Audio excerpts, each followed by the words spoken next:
بالکل اسی طرح سمجھ لیجئے ایک بات یاد آئی ہے، حضور فرماتے ہیں کہ جس طرح کان لگا کر اللہ قرآن کو سنتا ہے کسی چیز کو نہیں سنتا۔ ہمیں نظر نہیں آتا نا، ہمیں معلوم نہیں ہے، ہم قرآن پڑھ رہے ہیں تو سننے والا کون ہے؟ سب سے زیادہ کان لگا کر خود اللہ۔ یہاں اس لیے مجھے یاد آیا کہ ابو موسیٰ اشعری کو کیا پتا تھا کہ کون سن رہا ہے؟ وہ اپنی کیفیت میں نماز میں تہجد میں قرآن کی تلاوت کر رہے تھے، اور ظاہر بات ہے ان کے گھر ایکڑوں میں بنے ہوئے نہیں تھے، ایک ایک کمرہ، ایک ایک کوئی حجرہ، ایسے ہی تو گھر تھے نا صحابہ کے، لہذا حضور پاس سے گزرے، آواز آئی، کافی دیر سنتے رہے۔ اس کے بعد آپ تشریف لے گئے، صبح فجر میں ملاقات ہوئی تو حضور نے تحسین کے انداز میں فرمایا، یا ابا موسیٰ انک قد اوتیت مزمارا من مزامیر آل داؤد، اے ابو موسیٰ تمہیں تو آل داؤد کے سازوں میں سے ایک ساز اللہ نے عطا فرما دیا ہے۔ جس طرح حضرت داؤد لہن داؤدی مشہور ہے کہ جب وہ پچھلے پہر رات کو حمد کے ترانے الاپتے تھے، قرآن میں ہے کہ پرندے شامل ہو جاتے تھے ساتھ، اور پہاڑ وجد میں آتے تھے، پہاڑ بھی ان کے ساتھ شریک ہوتے تھے۔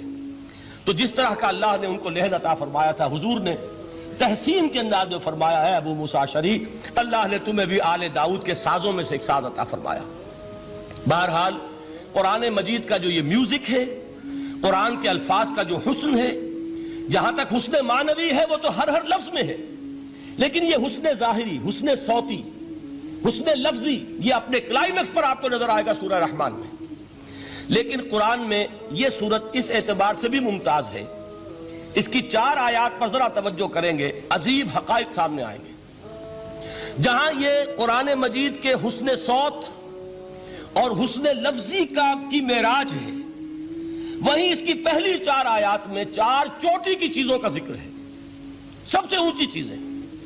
پہلی آیت کیا ہے؟ الرحمن، ایک آیت ہو گئی۔ رحمان کیا ہے؟ اللہ کا نام ہے۔ کبھی آپ نے غور کیا اللہ کے ناموں میں سب سے پیارا نام کون سا ہوگا؟ رحمان۔ کیوں؟ اس کا مادہ کیا ہے؟ رحمت۔ ہمیں سب سے بڑھ کر جس چیز کی ضرورت ہے وہ کیا ہے؟ رحمت خدا بندی۔ نام اچھی طرح سن لیجئے اس حضور کے قول کو۔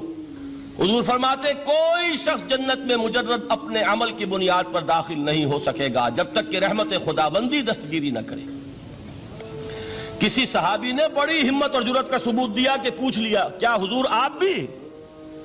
جب آپ نے فرمایا کوئی شخص داخل نہیں ہو سکتا جنت میں محض اپنے عمل کی بنیاد پر جب تک کہ رحمت خداوندی جو ہے وہ دستگیری نہ فرمائے۔ پوچھا گیا کیا آپ بھی؟ آپ نے فرمایا ہاں میں بھی۔ آپ اندازہ کیجئے کہ اگر محمد الرسول اللہ بھی رحمت خداوندی کے ضرورت مند ہوں تو تاب دیگراں چہ رسد، ہماری تو سب سے بڑی ضرورت رحمت خداوندی ہے۔ اب یہ رحمت جو ہے قرآن مجید میں اللہ تعالیٰ کی یہ شان 2 الفاظ کے ذریعے سے آتی ہے، رحیم اور رحمان۔ اور کوئی مادہ نہیں ہے جس سے 2 نام بنتے ہوں اللہ کے، لیکن یہ مادہ ہے واحد رحمت کا کہ جس سے رحمان بھی ہے رحیم بھی ہے۔ رحیم صفت مشبہ ہے، رحمت دائم ہو جائے گی، مستقل ہوگی تو رحیم کہیں گے، اور رحمان اس میں رحمت کی ہے وہ شان ہے کہ جیسے ٹھاٹھے مارتا ہوا سمندر ہو، ہیجان کی کیفیت، طوفانی کیفیت، رحمت خداوندی کا طوفانی جوش، وہ ہے رحمان۔ آپ تو رہتے اس علاقے میں ہیں، آپ کو معلوم ہے عرب اگر بھوکا مرا جا رہا ہو تو کیا کہے گا؟ انا جوعان۔ پیاسا مرا جا رہا ہو انا عطشان۔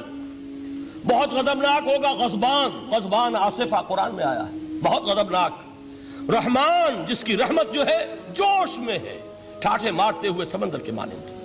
تو یہ اللہ تعالیٰ کے ناموں میں سب سے پیارا نام۔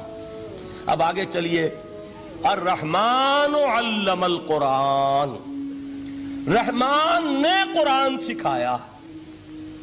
رحمت خداوندی کا سب سے بڑا مظہر، رحمان کی رحمانیت کا سب سے بڑا مظہر قرآن ہے۔ ان میں جو منطقی ربط ہے اس کو سمجھتے جائیے۔ اچھا آپ یہ سوچئے جو علم بھی انسان کو حاصل ہوا وہ کس نے دیا؟ اللہ نے۔ سائنس کا علم کس نے دیا؟ اللہ نے۔ علم آدم الاسماء کلہا، وہ علم الاسماء جو حضرت آدم کو دے دیا گیا تھا ازل میں، یہ اسی کا ظہور ہے، یہ اسی کی ایکسفولیشن ہے جو ہو رہی ہے اور ہوتی رہے گی ابھی۔ اور دوسرے علم ہے وہ کس نے دی؟ اللہ نے دی۔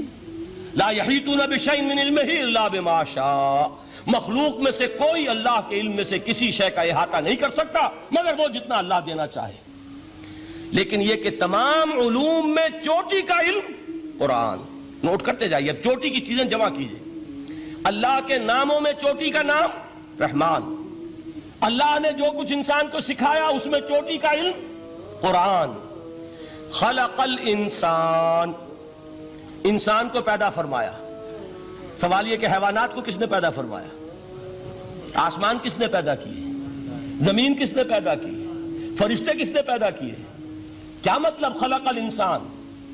اس کی تمام مخلوقات میں اس کا کلائمیکس، اس کی تخلیق کی معراج، اس کے تخلیق کا نقطہ عروج انسان ہے.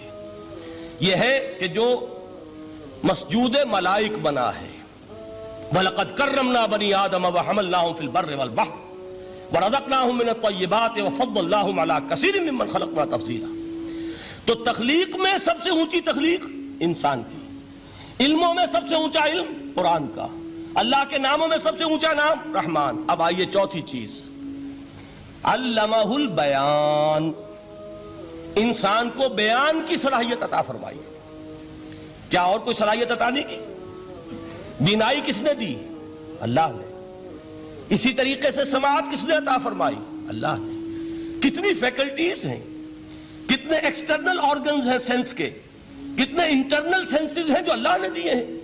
لیکن یہاں بھی سمجھ لیجئے جتنی فیکلٹیز ہیں ہیومن فیکلٹیز، ان میں ٹاپ کی فیکلٹی جو ہے وہ اسپیچ ہے، کلام ہے، بیان ہے. جن لوگوں نے میڈیکل سائنس کا مطالعہ کیا ہے وہ جانتے ہیں کہ یہ برین ہے، ہیومن برین، اس برین میں جو وہ اوپر ایک زرد سا مادہ ہوتا ہے، گرے میٹر، اس کی ایک کوٹنگ ہوتی ہے. یہ ہائیسٹ ایوالوڈ فارم ہے اور اس میں سب سے بڑا رقبہ جو ہے وہ اسپیچ سینٹر کہلاتا ہے. اسی لیے انسان کو حیوان ناطق کہتے ہیں. حیوان کے اور انسان کے مابین امتیاز قائم کیا گیا، نطق، گویائی، بولنا. اب یہ کیا چیز ہوئی؟ انسان کی صلاحیتوں میں سے سب سے اونچی صلاحیت. 4 آیتیں ہو گئی نا. اللہ کے ناموں میں سب سے چوٹی کا نام رحمان. اس نے جو علوم پیدا کیے ان میں چوٹی کا علم قرآن. اس نے جو مخلوقات پیدا فرمائی ان میں چوٹی کی مخلوق انسان. انسان کو جو صلاحیت اور استعدادات عطا فرمائی ان میں چوٹی کی استعداد بیان. جمع کیجئے، نتیجہ کیا نکلے گا؟ وہ نتیجہ ایک حدیث نبوی کی شکل میں سامنے آتا ہے. پہلی حدیث میں نے یہی پڑھی تھی، اس کے راوی کون ہے؟ عثمان ابن عفان. میں حیران ہوتا ہوں وہ قافیہ یہاں بھی موجود ہے، رحمان، قرآن، بیان، انسان، عثمان، عفان. باپ کا نام بھی اسی وزن پر ہے، عثمان ابن عفان. عن عثمان ابن عفان رضی اللہ تعالی عنہ قال قال رسول اللہ صلی اللہ علیہ وسلم.